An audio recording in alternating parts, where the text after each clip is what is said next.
Welcome to our channel ज्ञान उदय। और आज एक बहुत ही ज़्यादा इम्पॉर्टेंट टॉपिक पे डिस्कशन होगी, जो टॉपिक है ग्रेजुएशन का यूरोप में फांसीवाद और नाज़ीवाद। ये जो टॉपिक होता है कि मतलब फांसीवाद क्या है और नाज़ीवाद क्या है, इसमें फ़र्क क्या है, तो ये टॉपिक एक दो मेन लोगों के लिए काफ़ी ज़्यादा इम्पॉर्टेंट है। तो पहली बात क्या है कि जो फांसीवाद था उसका नेता अलग था और जो नाज़ीवाद में था उसका नेता अलग था। वही हमारा दूसरा जो एक महत्वपूर्ण नेता था वो कौन था, जिसने नाज़ीवाद का उदय करा। कहाँ पर? जर्मनी में। तो वही दूसरा नेता हमारा कौन था? Adolf Hitler. ये ऑलरेडी बहुत ज़्यादा फेमस नाम है, बहुत ज़्यादा कॉमन है, किसी को बुलाना भी होता है बुरा से तो हम यही बोलते हैं हिटलर है। तो भाई एडोल्फ हिटलर के बारे में हम थोड़ा सा जान लेते हैं। तो यहाँ पहली वाली बात जो हमारी हुई वो कहाँ की हुई थी? इटली की। जो दूसरी बात हो रही है वो कहाँ की हो रही है? जर्मनी की। नेता यहाँ पर कौन है? Adolf Hitler. और पहले वाले में नेता कौन था? मुसोलिनी। अब भाई थोड़ी शुरुआत से हम, क्योंकि उदय जानना चाहते हैं, हमें क्या जानना है? उदय जानना है कि उदय कैसे हुआ, क्या रीज़न थे, क्या रीज़न नहीं थे। तो भाई उदय कैसे हुआ कि हमें अच्छे से पता है। 1918 में जब पहला विश्व युद्ध खत्म हुआ तो जर्मनी की हालत बहुत ज़्यादा ख़राब हो चुकी थी। उस पर ऑलरेडी मैं वीडियो बना चुकी हूँ। तो जर्मनी की जो हालत थी वो बहुत ज़्यादा ख़राब हो चुकी थी। वहीं जो हिटलर था, हिटलर यहाँ पर बहुत ही ज़्यादा, जैसे कह सकते हैं, देशभक्त इंसान था। अभी तक अच्छा था, मतलब ऐसा कोई हिटलरगिरी नहीं करी थी अभी इसने, ये काफ़ी अच्छा था अपने देश के लिए। तो भाई सेना में था ये उस टाइम पे। तो 12 साल तक जर्मनी का भाग्य विधाता बना रहा कौन? हिटलर। 12 साल तक उसने जर्मनी के भाग्य के लिए वो सारे काम किए जो करने चाहिए थे। लोगों में नई मोटिवेशन जगाई, लोगों को ये समझाया कि देश कैसे बनता है, एकजुट कैसे होना है। ये सारी बातें बड़ी अच्छी लग रही थी। और 12 साल तक उसने ये किया। यानी कि अगर कोई धोखा खा भी सकता है तो भाई कितने साल तक खाएगा? 2 या 3 या 4। लेकिन यहाँ 12 साल तक हिटलर एक बहुत अच्छे इंसान के रूप में नजर आया। तो वहीं 12 साल के बाद अभी अच्छाई नज़र तो आ रही थी, अभी हमें पता नहीं चला कि ये अच्छाई जो थी सिर्फ उसके खुद के देश के लिए थी। वहीं क्या हुआ, हिटलर ने अपने 1924 में एक किताब लिखी जिसका नाम था मी कंक। क्या नाम था? मी कंक, जिसको हिंदी अनुवाद है मेरा संघर्ष। के हिटलर ने अपने ऊपर एक किताब लिखी, उसका नाम था, तो वही जो मी कंक यानी मेरा संघर्ष नाम की जो किताब हिटलर ने लिखी थी, उस किताब में उसने लिखा क्या था? उस किताब में उसने नाज़ी दल में जो संसदीय प्रणाली होती है, मतलब जिस प्रणाली पर संसद में मतलब काम होता है, उस प्रणाली की क्या की गई थी? आलोचना की गई थी। यानी मी कंक यानी मेरा संघर्ष नाम की जो किताब हिटलर ने लिखी, उस किताब में किस चीज़ की बुराई की गई थी? संसदीय प्रणाली की बुराई की गई थी। अब आगे क्या हुआ कि भाई जो हिटलर था उसका मोटिव क्या था? उसका मेन मोटिव था जर्मनी का विस्तार करना। तो वहीं अब आगे यहाँ पे क्या था कि ये जो किताब थी जिसमें संसदीय प्रणाली की आलोचना की गई थी, बाद में आगे चलकर नाज़ी दल का ये क्या बन गई? धर्म ग्रंथ बन गई। जैसे किसी धर्म का धर्म ग्रंथ होता है उसी पे चलते हैं, उसी तरह नाज़ी दल वाले भी किस किताब पर चले? मी कंक नाम की किताब पर चले। वहीं हिटलर का जो मंशा थी, जो पॉइंट्स थे, वो क्या थे? जर्मनी का विस्तार। वो जर्मनी की सीमाओं को बढ़ाना चाहता था। वो चाहता था कि जर्मन जो राज्य है वो संपूर्ण बहुत ही शक्तिशाली और बड़ा राज्य बन जाए। वहीं उसका दूसरा काम क्या था? संसाधन के लिए दूसरे देशों का अधिग्रहण। यानी जर्मनी से जो लगे हुए देश थे छोटे छोटे से, उनका क्या करना चाहता था? वो अधिग्रहण, यानी उन पर कब्जा करना चाहता था। अगर उन पर कब्जा कर लेगा तो जो उनका कच्चा माल होगा, रॉ मटेरियल होगा, किसके हिस्से आ जाएगा? जर्मनी के हाथ में आ जाएगा। वही यहाँ पर हिटलर का जो मंशा थी वो यही मंशा थी कि जितने भी मतलब दूसरे देशों का जो भी कुछ है, जो उनका कच्चा माल है, जो उनका खुद का है, वो किसके हाथ में आ जाए? हिटलर के हाथ में आ जाए। वहीं ऑस्ट्रिया, नीदरलैंड, पोलैंड, चेकोस्लोवाकिया, ये जर्मन बहुल के देश थे। यानी यहाँ पर जो ज़्यादातर लोग रहते थे वो कहाँ के रहते थे?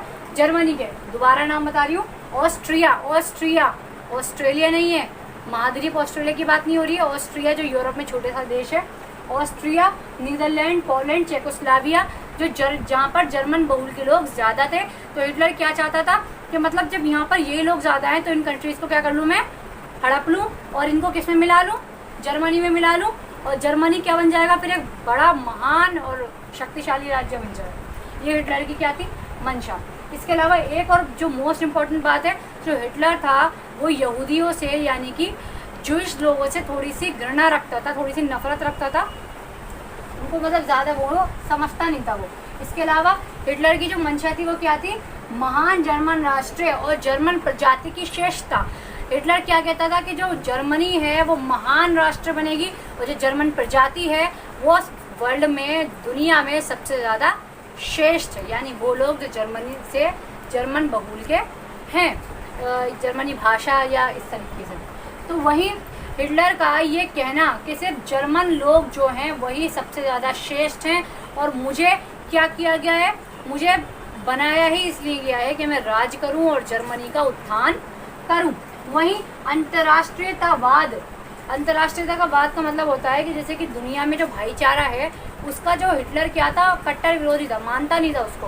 उसको क्या लगता था कि बस जर्मन के लोगों को सबसे ज़्यादा समझो और किसी को मत कुछ भी समझो। अंतर्राष्ट्रीयवाद का क्या था, वो विरोधी था, बिल्कुल मानना उसको था नहीं। इसके अलावा हिटलर बराबरी की बात करता था। क्या बात करता था भाई, आँख के बदले आँख, खून के बदले खून, टांग के बदले टांग, मतलब जो तुम उसका जाएगा उसके बदले वो वही लेना चाहता था। इसके अलावा हिटलर की एक मंशा थी, खोई हुई संपत्ति और जितनी भी राज्य सत्ता जो फर्स्ट वर्ल्ड वॉर में जर्मनी की बैंड बजी थी उस सबका वो क्या करना चाहता था, दोबारा से पुनरुत्थान करना चाहता था। यानी वो उसका हार फिर के एक ही मोटिव था, जर्मनी जर्मनी और जर्मनी। वो जर्मनी को सर्वश्रेष्ठ, सर्वगुण संपन्न, हर तरह से सबसे ज़्यादा सर्वशक्तिशाली बनाना चाहता था। इसके अलावा जो हिटलर की विदेश नीति थी तो वो काफ़ी ज़्यादा खतरनाक थी। हिटलर का कहना था कि मतलब सारी, मतलब जितने भी अड़ोस पड़ोस के देशों का अधिग्रहण करना।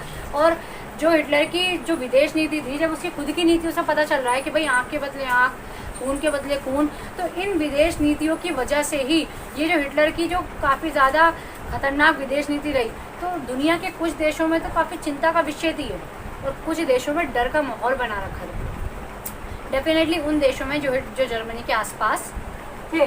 इसके अलावा जो हिटलर की एक सिंपली जो हमारी मंशा थी हिटलर की, वो क्या थी कि भाई उसका सिर्फ एक ही काम था कि 1918 के वर्ल्ड वॉर में जो जर्मनी के साथ हुआ उसका बदला लेना, जर्मनी को उसकी खोई हुई सत्ता वापस दिलाना।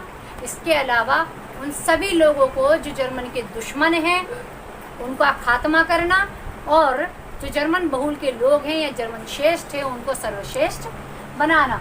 तो भाई नाज़ीवाद का जो उदय हुआ वो हिटलर के नेतृत्व में हुआ और हिटलर ने ये सारे रीज़न जो उसके थे, ये सारे रीज़न रहे कि हिटलर जो था एक तरह से नेगेटिव राष्ट्रवादी था, क्योंकि यहाँ पे 2 पॉइंट्स होते हैं। तो हिटलर का कुछ ऐसे ही मन था कि मतलब वो जर्मन को काफ़ी ज़्यादा आगे बढ़ाना चाहता था, उसको काफ़ी ज़्यादा हाईलाइट्स करना चाहता था और अपने दुश्मनों से बदला भी लेना चाहता। जर्मन को वो सब कुछ जो उसने खोया वो भी, और जो नया है उसको दिलाना चाहता था। ये सब क्या था, हिटलर की मंशा थी। तो इसके अंदर जो हमें पता चला वो क्या पता चला कि भाई जो फांसीवाद का उदय हुआ वो मुसोलिनी के नेतृत्व में हुआ। क्या क्या उसके रीजंस रहे ऑलरेडी आई टोल्ड यू।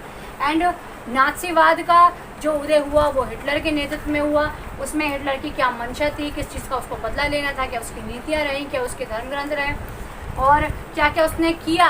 और ऑलरेडी हिटलर जो कर चुका है उसको तो लगभग लोग जानते ही हैं। तो आई होप आपको ये वीडियो समझ में आई हो and if you understand this video